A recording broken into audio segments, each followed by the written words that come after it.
Hunt Palmer. Hunt Palmer on 104.5 ESPN Baton Rouge. Holding down the middle of the day. Live from the Mercedes-Benz of Baton Rouge studios. This is Hunt Palmer. Welcome in. Hunt Palmer coming to you from the Mercedes-Benz of Baton Rouge studio downtown in the capital city on this Tuesday. Hope your work week is moving right along. Glad to be here with you until 3 o'clock. LSU and Tulane tonight from NOLA. Glenn West will talk to us about it at 1:30, as well as a little LSU football with Glenn as well. Excited to chat with Aaron Fitt of D1 Baseball coming up at 2 o'clock. Aaron does such a great job for D1 Baseball. Of course, we talked to Joe Healy from the SEC Extra Team every single Thursday, and Aaron just covers the nation and was with the Tigers and Gamecocks over the weekend. So we'll get Aaron's thoughts on what he saw from LSU and just some bigger picture things in college baseball at 2 o'clock. Sharif Ishak with us at 2:30. Pels in the play-in. We'll talk a little bit with Sharif about that, as well as what this Tulane baseball team has looked like. Newsflash, not very good. But we'll start with football here. On this Tuesday, as the Tigers were back out on the practice field for some more spring work. And, you know, none of it sounds super significant. None of it sounds devastating or detrimental to the season opener. But there continue to be kind of a pile up of injuries over there, whether it's guys that are sitting out the spring altogether or some guys that have been out there that have gotten dinged up during spring and are going to miss. And today, the biggest news is that Major Burns is going to miss the rest of spring ball after he suffered an injury earlier this month. Look, Brian Kelly said that he re-aggravated an injury that had him out of uniform and in a walking boot. He was in street clothes at practice today and kind of looking on from the sideline. Kelly said that it was more serious than Greg Brooks' injury when Greg was in a walking boot last week. So they're going to shut Major Burns down for the spring. They're going to get everybody back, hopefully, in the summer and see those guys play in the fall. Major Burns doesn't need spring football. Is it nice to have him out there for some of the younger players? Sure. Does he need to be out there to understand the defense or to get reps at this level or any of those things at all? No, he doesn't. He doesn't need to be there at all, and he's not going to be. They said we won't practice Major again. Greg Brooks will probably get back out there this weekend. Look, Brooks kind of sprained his ankle, and he's aggravated a little bit, and they're just not going to push it. I thought it was funny when I went out to practice a couple Saturdays ago, and Greg Brooks is out there in full uniform and pants, no pads, but he's in the jersey with the number and the practice pants, and then he had a walking boot on with the helmet on. I was like, Greg, why are you wearing all your practice clothes, including a helmet, when you can't practice? But you know, some guys just want to be out there and make it happen. So we've talked about the thin group on the offensive line. We've talked about the thin group on the defensive line. We've talked about how thin things are at running back. And now you got safety where Matthew Langlois is sidelined. Major Burns is sidelined. Greg Brooks is sidelined. You've basically got Ryan Yates, the freshman, working at strong safety. Jordan Allen, second-year player, working at free safety. Javian Toviano has worked with Sage Ryan at nickel. They both have the ability to play some safety. Kelly said today in his press conference that Toviano is getting a chance to play some nickel. I think they're moving him around a ton, quite frankly, and just kind of seeing what looks the best and cross-training him so that he can fill in at a lot of different roles. But the fact of the matter is, as I look at this, the safety position is just as thin as running back, which is just basically Trey Holly and Noah Kane. And on the offensive line, you're missing some interior players. On the defensive front, no Womack, no Mason Smith. It's you don't have Jordan Jefferson. You don't have Mekhi Wingo. Like, you don't have almost anybody out there, and you know a lot of the freshmen haven't arrived yet either. So you're looking at this group, and there are guys getting some good reps. Like, look, Ryan Yates and Javian Toviano getting a ton of reps is a good thing. Those guys are young players that can use a lot of reps. But the fact of the matter is, as you go out to practice and look at what you're looking at, this is not even close to a full roster. Some of it's precautionary. Some of it's cleaning up some things in surgery. Some of it's fairly minor. Some guys like John Emery are just dealing with academics. Like, it's not debilitating, and I don't even think it should impact the way we feel about the Florida State game at this point. But the fact of the matter is, this is a group with very few guys out there. And I know you football heads. I know how you operate and how you think. I'm looking at one of my video producer right here, Taylor Sharp's just a football brain. And I know that the spring game is football in the spring, and you'll take it in IV form if we give it to you. And I'm not coming at this with any sort of inside information whatsoever. I'm just telling you what I see and what I think. It feels like any sort of game-esque spring game that looks anything like a fall Saturday is almost an impossibility. Now, I've heard someone over at LSU kind of talk about what spring game format we'll use and those kind of things, but like as far as you getting 2 offensive line groups and 2 defensive line groups and 4 running backs and enough safeties to fill 2 groups with a purple team and a white team and going out there and banging skulls for 115 plays, 4 quarters, it doesn't seem to me like that's really even a possibility. And I don't know at this point if the fan base expects that. Like, you just kind of assume everything's okay. And, yeah, I can't wait to go out to the spring game. But, man, I'd love to come in here and tell you this guy looks great, or this guy's doing this, or this guy's getting so much praise. And I'm sure things are going just fine over there. But the story is how few players are there for the spring. And thankfully, as I mentioned 2 weeks ago, and I think is basically the biggest story for me of this spring, it's finally not a situation where you've got to put in a new offense. It's not a situation where you've got to put in a new defense. They've been doing that for half a decade over there. And now you got the same offensive coordinator and the same defensive coordinator and the same head coach and the same 2 quarterbacks and same 2 offensive tackles. And, like, they're okay. The football program is healthy. It is in good shape as a program moving forward. The roster for the spring is a mass unit. So, man, JV and Toviano, get out there and get some work. Trey Holly, learn as much as you possibly can out there. Awesome.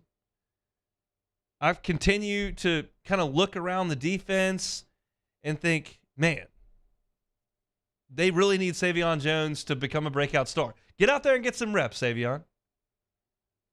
Who's going to be, Harold Perkins, you're moving spots. You need to learn how to play inside. You were kind of a jack of all trades or a wild card or a chess piece last year. There are certainly things on the field that can be accomplished with less than a full complement of players. And so I guess the point I'm trying to make is it's going fine out there right now. They've got a bunch of guys out there that are getting valuable experience, learning, getting better as a team, getting better as players. Lots of that's going on out there. But you don't get to see any as a fan.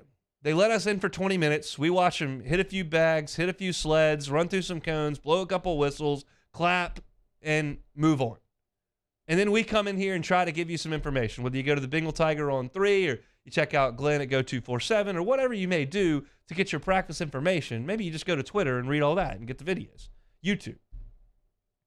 But for you, the fan, I think the coolest thing about the spring is the spring game, because you can go watch the team play and you can go inside Tiger Stadium. And some people want to bring the RV out there and they want to cook in the morning and kind of treat it like a fake game day.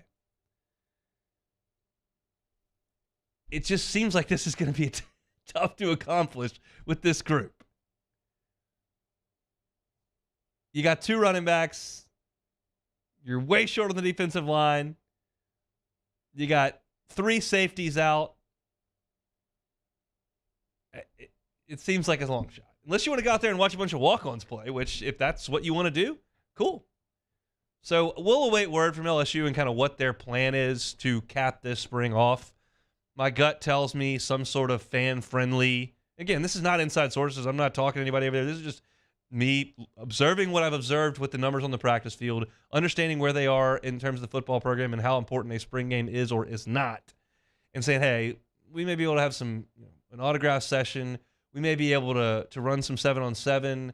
We may be able to do some things out there that can get the fans out there and they can see Jaden Daniels and Garrett Nussmeier and Malik Neighbors play and maybe we can make that work. But as far as the standard 11 on 11 for 4 quarters, second half running clock, getting a bunch of guys a bunch of physical reps, I just don't see it. So if that's the biggest negative we have, I think we're in pretty good shape. That beats the heck out of a very significant injury that's going to cost somebody the year that happens when they're running through cones in April. But today, the major news is Greg Brooks probably going to come back in the next 7, 8, 10 days, and you're looking at Major Burns being down until late in the summer because he's hurt his ankle a little bit, and sounds like it's a little more significant than what Brooks had to deal with. So nothing else of significant note out there with football, but did want to go ahead and get you a lead there with that. We'll talk with Glenn West, but maybe Glenn sees something that I'm not seeing when I've gone out there and seen practice or read some of the practice reports. Maybe Glenn can give us an insight coming up here in 20 minutes. We'll also talk some baseball with Glenn as well. When we come back, going to get you ready for LSU and Tulane, and with a kind of a look towards the weekend with Kentucky. We'll do that next here on the Hunt Palmer Show. Hunt Palmer on 104.5 ESPN Baton Rouge. Rally Cap Brewing. It's handmade for the home team, born right here in Baton Rouge. I want to invite you to go out to the Rally Cap Brewery. It's right off of Segan Lane, and it's such a cool spot. If you've never been to a brewery, it's small, it's intimate. Kevin can show you around, show you everything that goes into it, and at the end of it, get a little guided flight. They got those tours every single Wednesday through Friday at 5 o'clock. And they'll have them on Saturdays at 1 o'clock. You got to purchase tickets in advance, but do that. Go to rallycapbrewing.com, get your tickets, and go on through. Such a cool brewery. They got 14 beers on tap there, plus a lot of canned beers as well. I'll tell you every day about the first pitch. It's right here on my set, and they've got it at Alec Box Stadium. You can't miss it. It's the green can. If you're going out to the box this weekend, got that first pitch pale ale turquoise can right there. Delicious, delicious. I have thoroughly enjoyed it. The Windy Peppercorn, also here on myself, it's their Golden Milk Stout. I love the In a Pickle. Ballpark Breakfast is their Imperial Pastry Stouts brewed with maple syrup, cinnamon, vanilla. The great thing about Rally Cap is there's something for everyone. I am kind of a light, refreshing beer drinker. First pitch and In a Pickle, great for me. If you're adventuresome, you want to get into the sours, you want to get into some of the stouts, they've got that for you as well over at Rally Cap. So get on by the brewery, get a tour Wednesday through Friday or on Saturday, and it's family and pet friendly. So you can bring the pet up there, bring the family up there, watch some baseball. It's a cool spot here in Baton Rouge. Rally Cap Brewing. Check them out at rallycapbrewing.com. Our listeners fire up their opinions on the jimsfirearms.net hotline at 499-1045. Keep listening for your next chance to shoot us your thoughts with the jimsfirearms.net hotline on 104.5 ESPN Baton Rouge.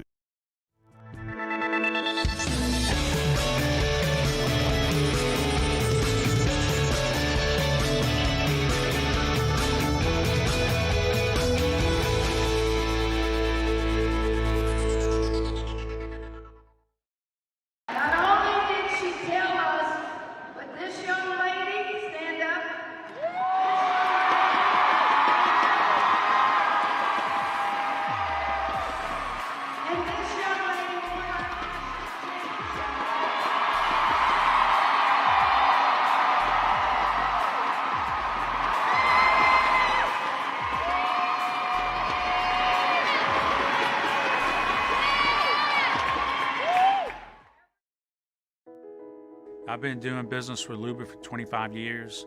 They're dependable, trustworthy. It's just the attention to detail with our clients. Our folks have years and years of experience. They're highly trained professionals, but many companies have that asset. What I'd like to think makes Luba a bit different is that we use those talents in a way that truly is dedicated to serving the needs of the folks who depend on us. There it is, the extra mile, on the border of expected and extraordinary for those willing to go further, like vans customized for work or play, with safety and tech to keep you connected, supported by a 5-star sales, service, and finance team, and backed by the 1-star you know. So go the extra mile. It's never crowded, because so few have what it takes to go there. Mercedes-Benz Vans. what's up, y'all? It's that time again. It's heating up. Your boat's getting ready to come out and spend all summer on the water. It's time to take your boat to the next level with front-to-back boat service, where if you want an incredible custom speaker install, it's going to blow people away in the water, that's there for you. You want an HD sonar where you can see the fish under the water before you cast, beat all your friends, that's there for you at front-to-back boat service. So don't put it off. We got the parts in right now. Get them now before they go back on back order. Front-to-back boat service. Hi, I'm Brandon Landry, founder and CEO of Walk. Hi, my name is Dr. Craig Green. This is Ryan Terrio with HUDCoRoofing.com. Hey, it's Matt Moscona. No matter how big your commercial roofing job, HUDCO can help. My patients come to me because they trust that I can get the job done at a high level. Ryan Terrio and Richard Tilley have the same level of trust when it comes to roofing. If you have a roofing issue, call HUDCO Roofing. Give us a call, 364-1007, and we'll come to your house and give you a free inspection.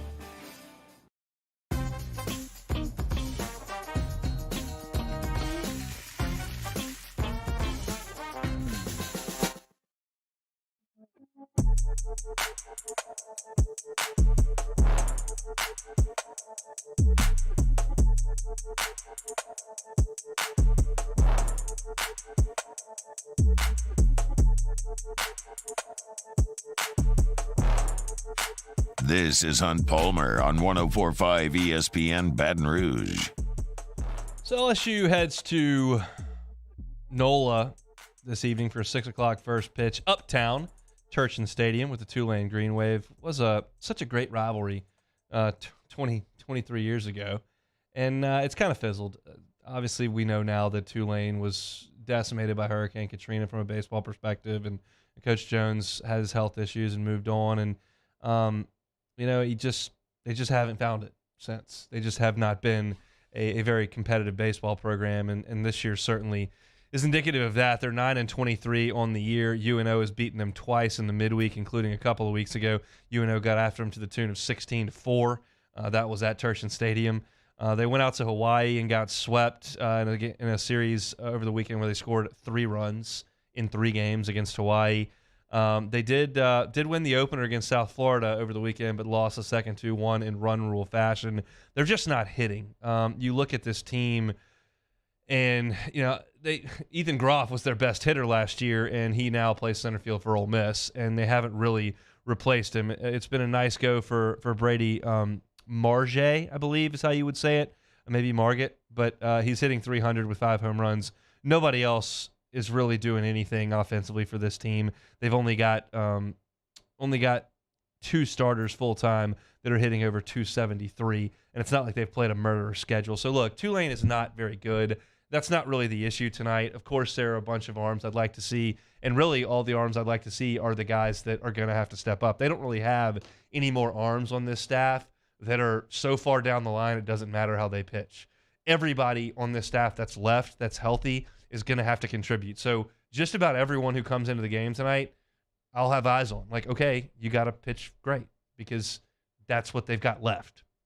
So important that the pitching gets to it tonight. I do want to talk about one position of note this evening that I'm also looking towards the Kentucky weekend in 2 days and evaluating, and that's the catcher spot. I was pretty adamant entering the season that you were going to see a platoon at catcher between Alex Milazzo and Brady Neal. You had a veteran catcher in Milazzo who's a great defender. You all know the story by now. And you have a precocious young talent at catcher in Brady Neal who rarely shows up in college because there aren't a lot of plus offensive catchers who hit left-handed and can defend. Brady Neal is different in that way. That's very, very rare because you want left-handed hitting as much as you can find it, and you certainly don't find it very often at the catcher spot. But Brady Neal is that. So I thought they would split time, and Brady Neal started on opening night and never really relinquished the reins. Milazzo has been playing in the midweek the last couple of weeks, and Neal's gotten some time off, but he's been the mainstay catcher during SEC play. Now, in SEC play, Brady Neal now, as we've played 4 weekends, is 4 for 31 against the league. He's hitting 129. He's struck out 13 times, and he only has 1 extra base hit. It was the home run to right field against Tennessee, which was a huge swing, but it's the only extra base hit he has in SEC play. 6 walks is decent. He's still seeing some pitches, but he's struggling with 13 strikeouts and just 4 hits and a 129 average. So is he significant enough an upgrade offensively to warrant all the playing time? Well, Alex Milazzo on the year is 11 for 28. He's hitting .393.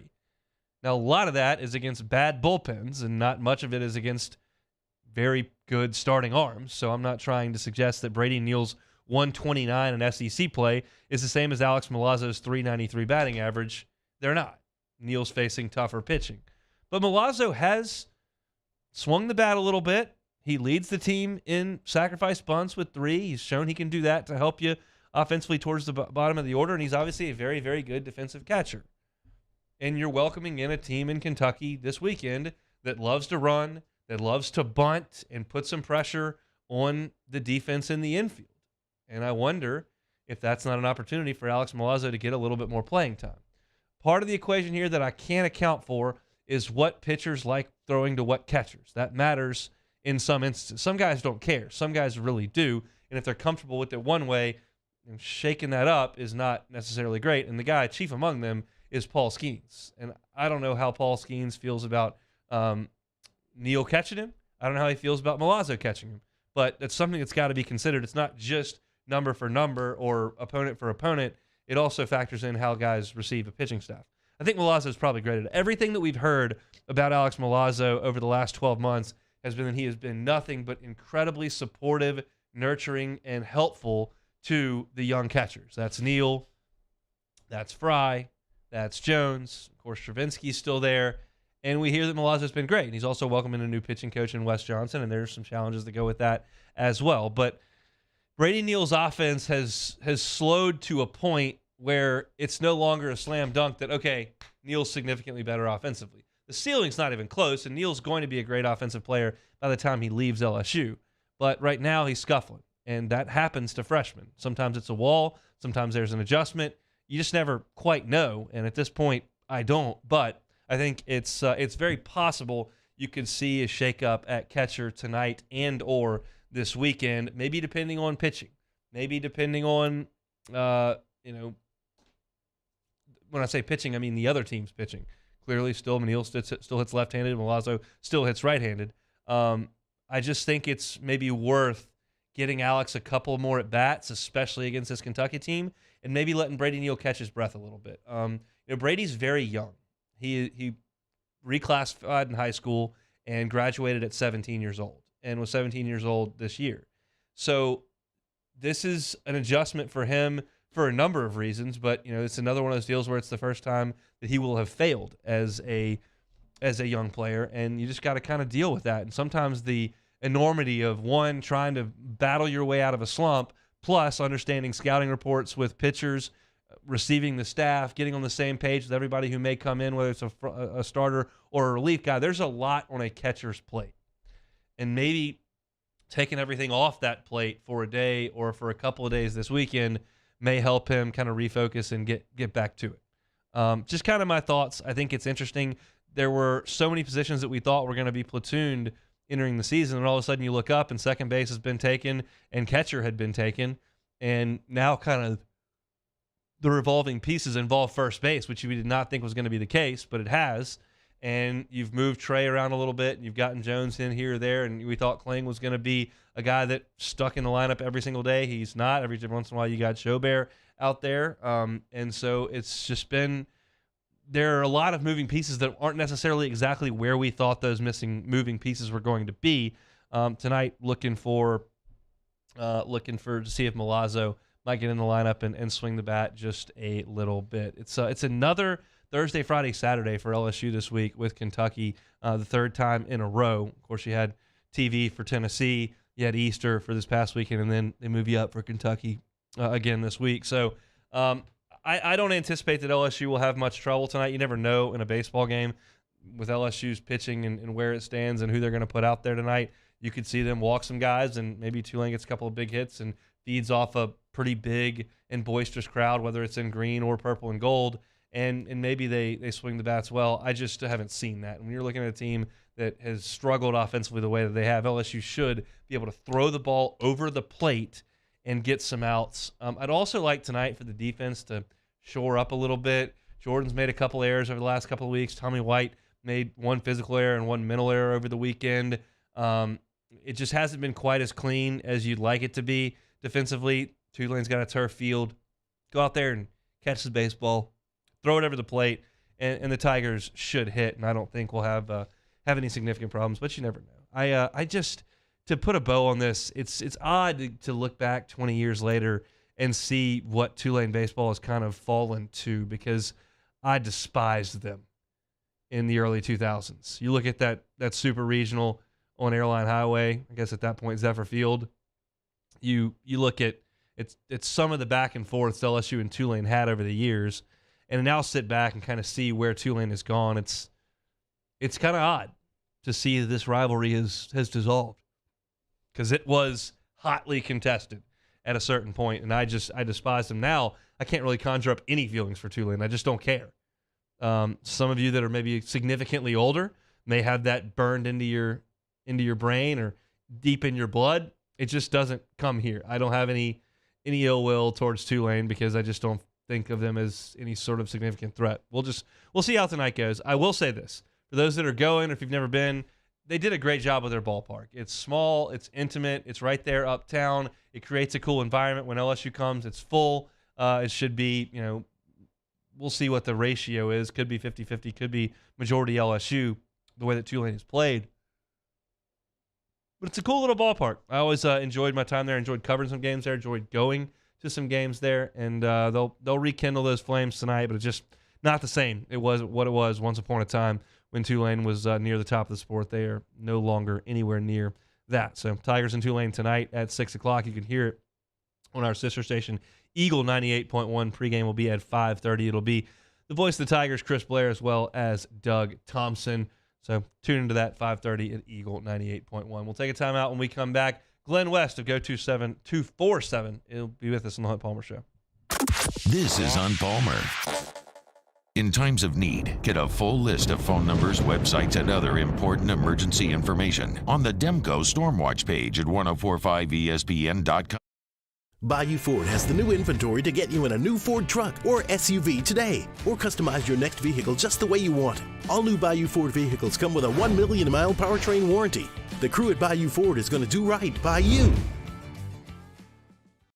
Each year, Guarantee Media hosts a radiothon to benefit Dreams Come True, the local organization that grants dreams to Louisiana kids suffering life-threatening illnesses and their families. We've interviewed these incredible kids, and their stories warm our hearts. And none of it would be possible without your help. So we're asking for your support in our effort to making more dreams come true. Each year, our Dreams Come True radiothon is powered by the Baton Rouge Clinic. Visit GuaranteeMedia.com to pledge your support today, and thank you. Hey there, little buddy. What's the matter? What's the matter? My windows, siding, and my door. That's what's the matter. Relief Windows can fix all of that. I got you. Pop, pop. What's up? Oh my gosh, look! Curb appeal. That's a good-looking neighborhood. ReliefWindows.com. Clash of the Cooks Jambalaya Showdown is back. Join us on Saturday, April 22nd at the Ochsner Medical Complex at The Grove. We've got cooking teams of pros and joes serving up their best jambalaya and Cajun Creole dishes, all while helping raise dough for local families battling cancer. Bring the whole family for great food, live tunes, and good times. Clash of the Cooks Jambalaya Showdown, presented by Ochsner. Saturday, April 22nd at lunchtime. Help us paddle it forward. For tickets and more information, go to clashofthecooks.com. All right. Gulf Coast Office Products is a nationally recognized Savin office equipment dealer based right here in Louisiana. Over 100 employees strong, Gulf Coast has the boots on the ground to support all vertical markets, from education, engineering, legal, and finance. With the latest in office technology, from desktop to production segment units, Gulf Coast and Savin have the perfect fit for you. Call 225-756-2644. That's 756-2644 for Gulf Coast Office Products. There it is, the extra mile, on the border of expected and extraordinary, for those willing to go further, like vans customized for work or play, with safety and tech to keep you connected. supported by a 5-star sales, service, and finance team, and backed by the 1-star you know. So go the extra mile. It's never crowded because so few have what it takes to go there. Mercedes-Benz Vans.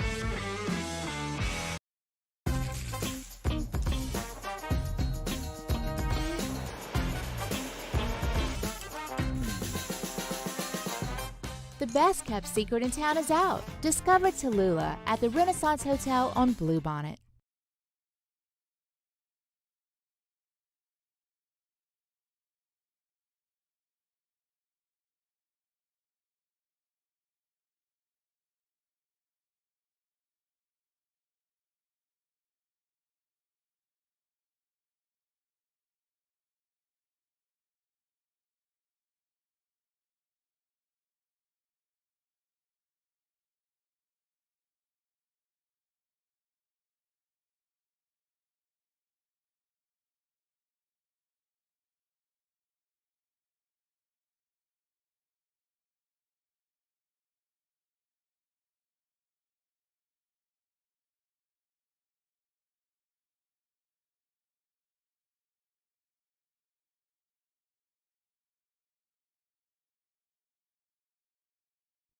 Matt Moscona inviting you to join us for Tuesday's AFR.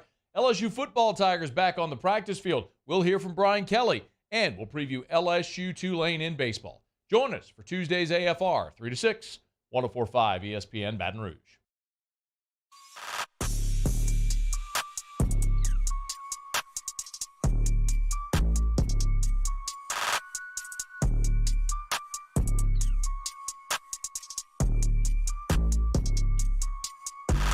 You're listening to Hunt Palmer on 104.5 ESPN Baton Rouge. Moving right along here on this Tuesday, Hunt Palmer Show, 104.5 ESPN Baton Rouge. Head out to the Jim's Firearm Hotlines where we find our guy Glenn West of Go247. Joins us every Tuesday. Glenn, how are you? I'm doing great, Hunt. How are you? Doing very well. I talked about the football team and spring practice in my opening segment and basically said, look, they don't have a lot of guys out there. Some guys are getting a lot of reps. I don't know what the spring game's going to look like, and it's really not one that I think is full of storylines. What has been your angle and your interest level in spring practice as you've gone out there and watched them practice for a couple of weeks now? Yeah, I mean, I think you hit the nail on the head there. There hasn't been a whole lot to really take away, I think, just in terms of what to expect this fall.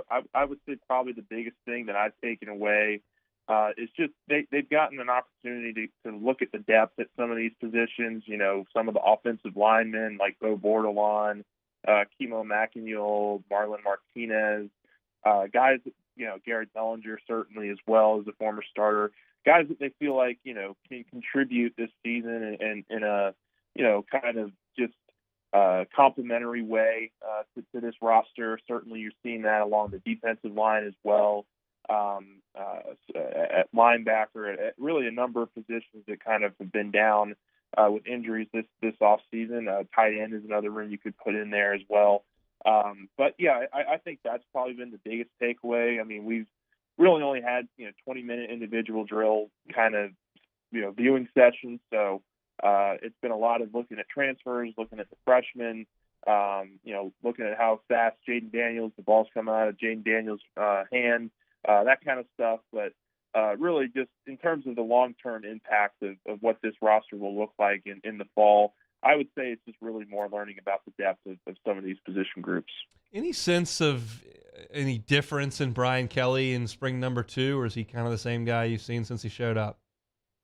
Yeah, I think definitely more just kind of sure of things. Last year they were incorporating this foundation, this culture, and you didn't really know what to expect from Coach Kelly on a day-to-day basis. But I think they have a little bit more confidence in what they're doing now.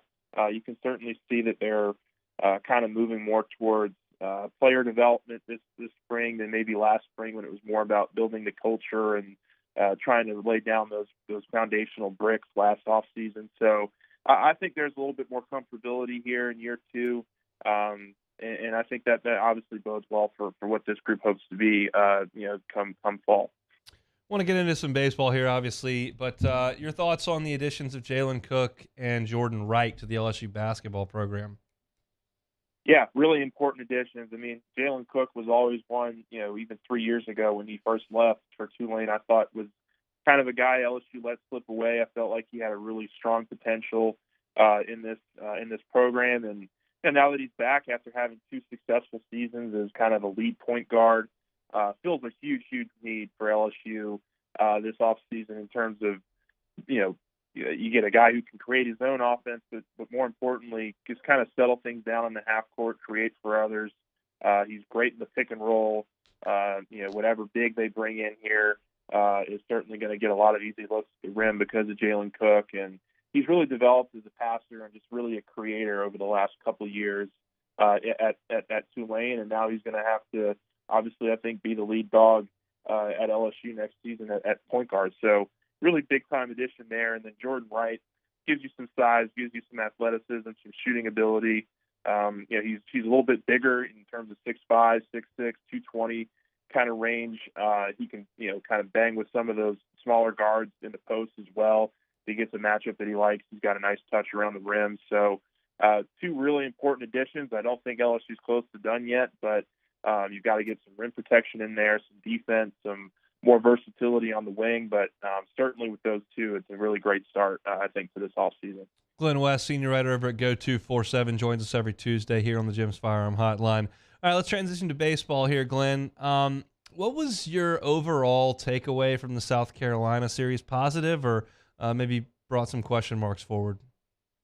Yeah, well, look, I mean, since the last time we talked, 2 of your ace pitchers and out of the bullpen have kind of gone down with injuries. You hope that the Garrett Edwards situation isn't as severe as it looks. Certainly didn't look very good on the screen there. But I think probably just from that series alone, the 2 games, you learned a lot about the poise and the comeback ability of this offense in terms of never being out of games. We've seen it at times this year where this offense can string together some really great rallies, some really great runs. Haven't really seen them do it a whole ton when they're behind. And I think that was really important to learn in that come from behind win over South Carolina. And then the 2 freshman pitchers, Griffin Herring and Gavin Guidry. I absolutely love what Guidry did on the mound with getting those final 5 outs. I think he's a guy that's only going to get more confident out on the mound. They're going to use him more and more moving forward, and really, really impressed with how he and Herring have kind of taken, a little bit of a stranglehold, I think, as 2 reliable bullpen pieces that you can really count on in these big SEC matchups. So I'd say those are certainly a couple of takeaways. How about Ty Floyd? Yeah, that was another rough start for Ty. He's had these kind of outings this year where he starts slow, but he's able to kind of recover in the middle of his outing. That didn't really happen last weekend, and he really struggled with the free passes and the free bases.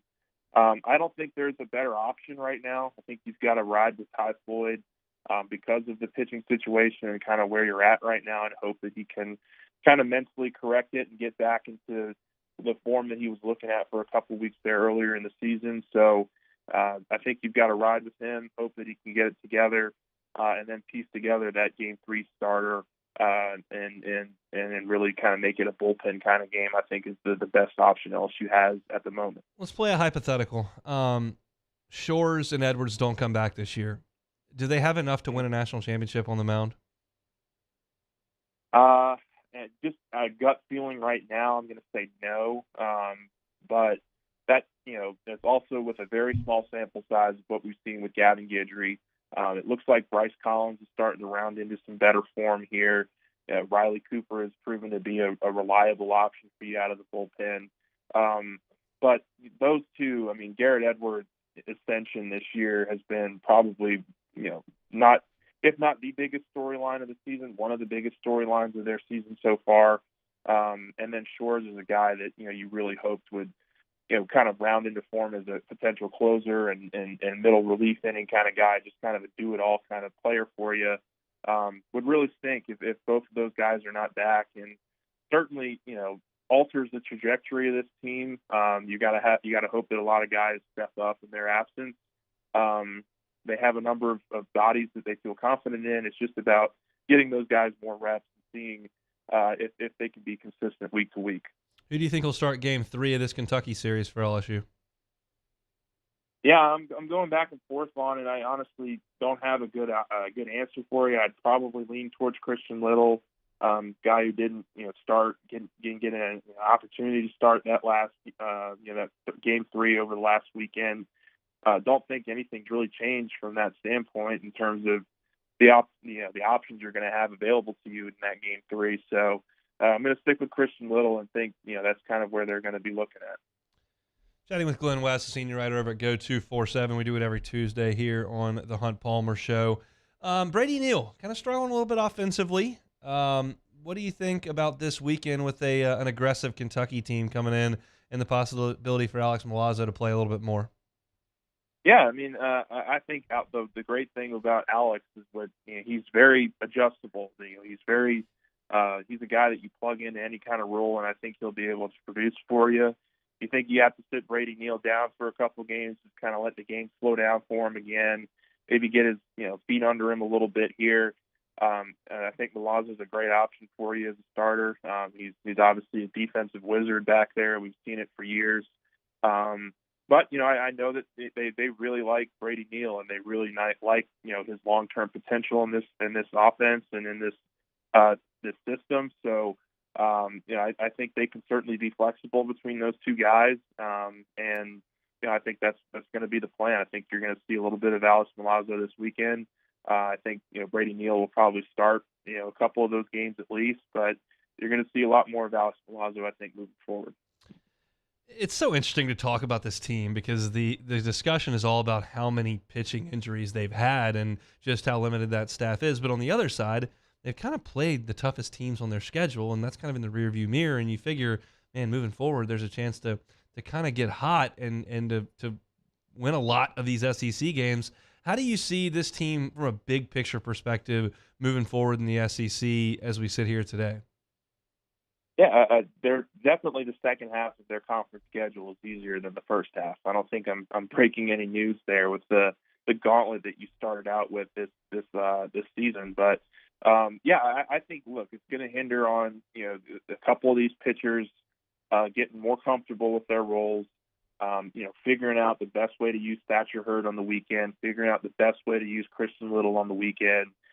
Because if you're not going to have Edwards and Shores available to you, you've got to get something out of those veteran arms, those guys who have pitched in SEC outings and have had some level of success, whether it was at Vanderbilt or wherever. But it's really important that I think LSU figures out their pitching situation here in the next week or two. I think this is going to be a great series against Kentucky, against another red-hot team, to really see what you have available to you and who you can really rely on kind of going forward here.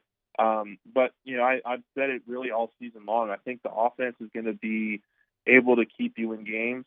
I think they have the talent to really be one of the great offenses we've ever seen here at LSU. And it doesn't feel like they've really reached that potential yet. I think they've left a lot of runners on base. They've put a lot of runners on base. And I just think there's still a lot of room here to show that they can be one of the great teams of this program. They beat Kentucky 2 out of 3. I think so. I think they can get 2 out of 3 at home against Kentucky. That's it's going to be hard, but I think their offense has really started to find different ways to win. They can win from behind now. We've seen that. They can win. Just talking with Jay Johnson the other day, just really impressed with their comeback ability and the poise and the confidence that they showed in that win on last Friday. It's going to be one of the ones he remembers for a long time. And it's, I think, one of the reasons that he thinks so highly of this group is that they never feel like they're out of the game. They can put up runs on anybody, and I think that's going to have to be the model for success this weekend. Do the Pels get out of the play-in? Oh, put me on the spot there, man. I'm driving down to the game tomorrow with a couple buddies. Awesome. We're going to drive down and drive back up that night. But I hope so, but I don't have a whole lot of confidence right now in my Pels, man. They're really just yanking my heart, really the last couple of months. But we'll see. I hope so. That's the goal. Enjoy the trip down tomorrow. We'll do it again next week. Thanks, Glenn. All right, thanks, man. Appreciate you. He is Glenn West of Go247. We'll take a timeout. Close out hour number 1 with some pricing on NFL Sunday Ticket via YouTube. Is it reasonable? Let you know next on Palmer Show. Hunt Palmer on 104.5 ESPN Baton Rouge. It's time for the NBA playoffs, and you can get in on the action right from the first tip with FanDuel. Right now, all customers can get a no-sweat same-game parlay every weekend when you bet the NBA playoffs. That's right. Just place a 3+ leg same-game parlay or same-game parlay plus on any NBA playoff game, and you'll get bonus bets back if you don't win. They've got great promotions every day throughout the playoffs. The app is safe and secure, and the best part, when you win, you get paid instantly. There's no better place to bet all the NBA playoff action than America's #1 sportsbook. Visit FanDuel.com/1045ESPN to get a no-sweat same-game parlay every weekend of the NBA playoffs. That's FanDuel.com/1045ESPN. FanDuel, official sports betting partner of the NBA. Must be 21 and present in Louisiana. Bonus issues and knowledgeable bonus bets expires 7 days after receipt. Restrictions apply. See full terms at FanDuel.com/sportsbook. If you're someone who has a gambling problem and wants help, call 1-877-770-STOP.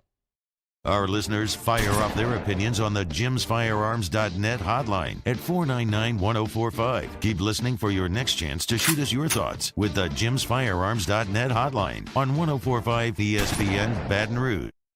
Bayou Chrysler Dodge Jeep Ram has $10,000 off new 2022 Jeep Gladiators and $8,000 off new 23 Jeep Grand Cherokees. All new Bayou automotive vehicles come with a 1 million mile warranty. If you need sales or service, the crew at Bayou is going to do right by you.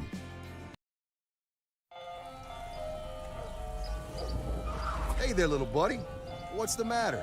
What's the matter? My windows, siding, and my door. That's what's the matter. Relief Windows can fix all that. I got you.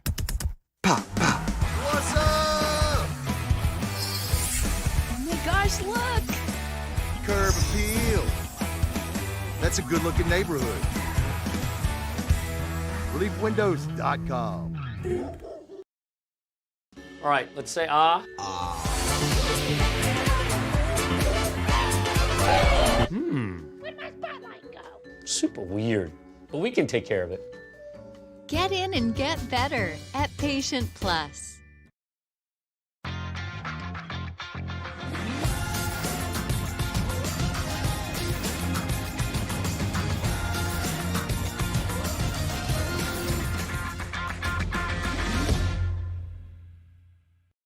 The world's leaders in obesity research, obesity medicine, and obesity science are right here. We're doing something that no one's ever done, or trying to answer a question that no one's ever asked before. Pennington is a real jewel when it comes to research. We are finding the solutions to the world's worst chronic disease, which is obesity. Louisiana needs Pennington Biomedical. I've been doing business with Luba for 25 years. They're dependable, trustworthy. It's just the attention to detail with our clients. Our folks have years and years of experience. They're highly trained professionals. But many companies have that asset. What I'd like to think makes Luba a bit different is that we use those talents in a way that truly is dedicated to serving the needs of the folks who depend on us. Hey, what's up, y'all? It's that time again. It's heating up. Your boat's getting ready to come out and spend all summer on the water. It's time to take your boat to the next level with front-to-back boat service, where if you want an incredible custom speaker install, it's going to blow people away in the water, that's there for you. You want an HD sonar where you can see the fish under the water before you cast, beat all your friends, that's there for you at front-to-back boat service. So don't put it off. We got the parts in right now. Get them now before they go back on back order. Front-to-back boat service. Hi, I'm Brandon Landry, founder and CEO of Walk. Hi, my name is Dr. Craig Green. This is Ryan Terrio with HUDCORoofing.com. Hey, it's Matt Moscona. Jimmy Odd and Mike Delicano for the Tuesday evening edition of Game Time, presented by Bet Rivers. We're at Mike Anderson's on Lee, just off of Nicholson. That's Game Time, presented by Bet Rivers, 6 to 8 p.m. on 104.5 ESPN Baton Rouge.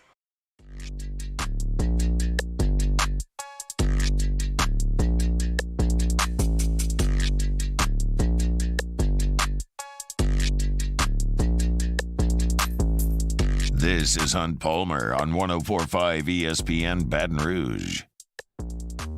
Closing up hour number 1 here. As we mentioned at the top of the show, we talked football, and I mentioned about you football heads and how you function.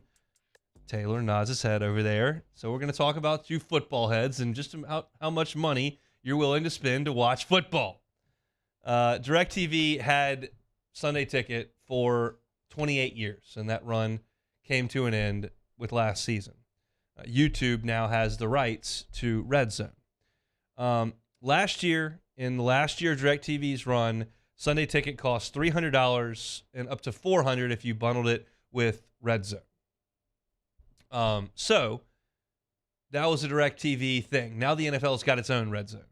So that was basically $400 if you wanted Sunday Ticket with Red Zone. Now you can buy the YouTube version for $349 for the Sunday Ticket. And then if you want the Red Zone, you add $40 to it to go to $389. That's with $100 off. That's going to run out this summer. And the full pricing of it without the $100 rebate is going to be $449 for the year, $489 with Red Zone. So $490 basically, just south of $500 for the year of Red Zone and Sunday Ticket. Up about $90 from what it was last year. So the question is that worth it to you? For me, it's not. I don't need it. I get the Saints games. If I really need to watch the Bengals, I can head over to my friends at Pluckers and watch them. I get the primetime games if NBC would figure it out, but I can watch them on Peacock.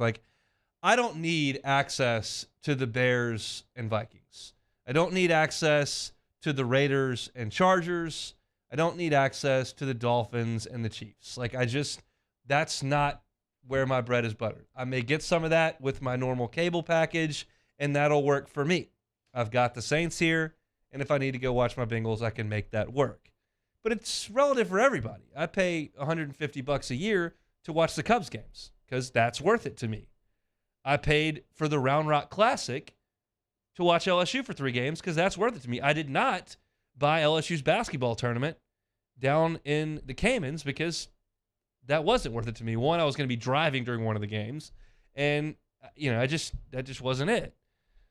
So to me, if you look at this and you say it's $490 and you divide that into 17 Sundays, I guess it's 18 Sundays now, $490 divided by 18, you're looking at $27 a week. We'll throw it to the Citizens Bank and Trust poll question of the day. Is that reasonable price, and will you be purchasing it? And I think there are a lot of people that will, because that's definitely worth it to them to spend the $27 a week. I think there are a lot of people that say, I don't think so. That's not necessary for me. One of the things that really caught my eye reading this story that The Athletic wrote about it is that they are getting close to kind of the holy grail here, is what they call it, that people really want. And that's single team. So if they're out of your market, a single team that's discounted. You can't watch every game, but I can watch my team and be sure of that. And even more so, the single game. You throw a single game thing at me, pay-per-view, like a boxing match, but it's far less expensive. And I'm sitting there and I'm on the couch and I really do want to watch the Bengals, but I'm not trying to leave the house. I'm going to get the Saints anyway. But if the Bengals are the example here because they're out of market and I'm interested in that game. If you can get that to me for $9, you're going to get me there. I'm gonna spend the $9 to do that. You're not going to get me to spend $500 for the year to have access to the Seahawks and the Chargers. That's not going to be where my bread is buttered there. So I think it's interesting. The moving forward of the television coverage of sports is interesting to me because I watch a lot of sports. And so as these YouTubes and Amazons continue to pick off these high dollar, high demand live sports packages that I'm going to, want to explore access to, that's fascinating to me. And to a lot of people that are listening to this, the NFL is the king of the castle. It's the most important thing. A lot of y'all are college football people as well, and we've got decisions to make on that too. But the NFL is king, and this year, Sunday Ticket was revolutionary when it came out. I remember that. My dad had DirecTV, and we could watch all the games. But that's not as important to me as I'm paying my own bills now. I wasn't when I was 9 and this thing was launched. So interesting. We'll put it on the Citizens Bank and Trust poll question of the day, and then we'll read you the results at the end. But YouTube putting out the price is going to cost you nearly $500 to get a Sunday ticket with the Red Zone. Is that worth it to you? We shall see. I'll just watch the Saints on my general cable. That's it for hour number 1 here on this Tuesday edition of the Hunt Palmer Show. Talked to LSU football at the top of the show. Major Burns out for the rest of spring. Gave some of my thoughts on LSU baseball tonight as they head to Tulane. Glenn West from Go247 always with us. Excited to chat with Aaron Fitt of D1 Baseball coming up after SportsCenter. We'll also have Sharif in the second hour talking about the Pels in the play-in. So come back after SportsCenter. It's the Hunt Palmer Show.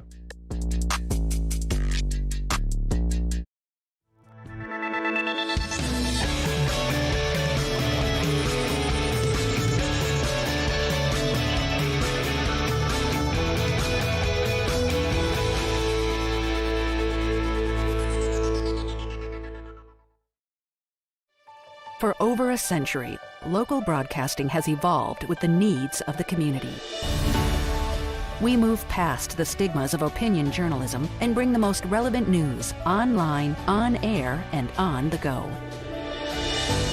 You have trusted us with your news, sports, weather, and entertainment. Trust us to keep moving with you. Text TB to 52886 and tell Congress local broadcasting is here to stay. Clash of the Cooks Jambalaya Showdown is back. Join us on Saturday, April 22nd at the Ochsner Medical Complex at The Grove. We've got cooking teams of pros and joes serving up their best jambalaya and Cajun Creole dishes, all while helping raise dough for local families battling cancer. Bring the whole family for great food, live tunes, and good times. Clash of the Cooks Jambalaya Showdown presented by Ochsner. Saturday, April 22nd at lunchtime. Help us paddle it forward. For tickets and more information, go to clashofthecooks.com. Gulf Coast Office Products is a nationally recognized Savin office equipment dealer based right here in Louisiana. Over 100 employees strong, Gulf Coast has the boots on the ground to support all vertical markets, from education, engineering, legal, and finance. With the latest in office technology, from desktop to production segment units, Gulf Coast and Savin have the perfect fit for you. Call 225-756-2644. That's 756-2644 for Gulf Coast Office Products. There it is, the extra mile, on the border of expected and extraordinary, for those willing to go further, like vans customized for work or play, with safety and tech to keep you connected, supported by a 5-star sales, service, and finance team, and backed by the 1-star you know. So go the extra mile.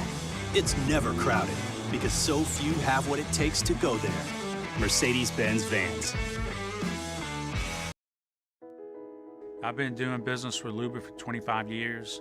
They're dependable, trustworthy. It's just the attention to detail with our clients. Our folks have years and years of experience.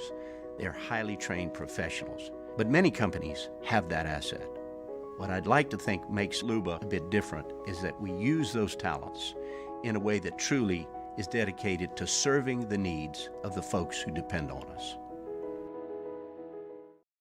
Hey, what's up, y'all? It's that time again. It's heating up. Your boat's getting ready to come out and spend all summer on the water. It's time to take your boat to the next level with front-to-back boat service, where if you want an incredible custom speaker install, it's going to blow people away in the water, that's there for you. You want an HD sonar where you can see the fish under the water before you cast, beat all your friends, that's there for you at front-to-back boat service. So don't put it off. We got the parts in right now. Get them now before they go back on back order. Front-to-back boat service.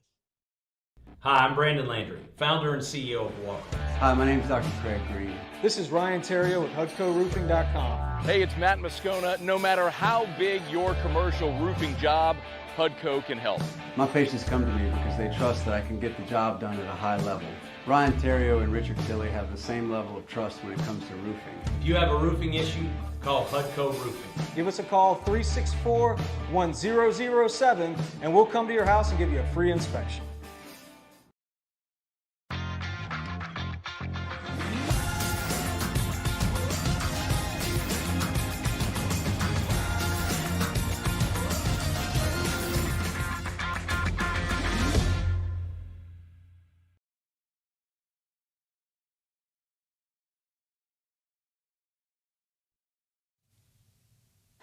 This is SportsCenter. I'm Christine Lisi. Another offseason defensive addition for the Falcons. They're acquiring cornerback Jeff Okudah from the Lions for a fifth-round pick in this year's NFL Draft, reports ESPN's Adam Schefter and Field Yates. The move is good for Okudah, the third overall pick in 2020, and Atlanta, believes Fitz and Harry co-host Harry Douglas. Look at the secondary. They have A.J. Terrell, a young, phenomenal corner. They signed Jesse Bates, the third, from the safety position. They had Casey Hayward. Now you add a third guy in Jeff Okudah. And sometimes, guys, it's just the important factor that guys get a fresh start somewhere else, right? Jeff Okudah, he's plagued by injuries in Detroit, couldn't quite get things going. He's going to have that fresh start. Safety Jesse Bates III and defensive lineman Calais Campbell among the other defensive players brought in by the Falcons this offseason. Lakers tonight, an 8-point favorite in the NBA's play-in tournament against a Timberwolves team that will be without center Rudy Gobert. He'll serve a one-game suspension instead for punching a teammate during Sunday's regular season finale. White Sox shortstop Tim Anderson will miss 2 to 4 weeks because of a sprained left knee. He was injured in a collision during last night's game. If you're experiencing a spring hiring rush, then you need Indeed. Their powerful all-in-one hiring platform makes it easy to attract, interview, and hire candidates all in one place. Want to find your next great hire? Visit Indeed.com/credit.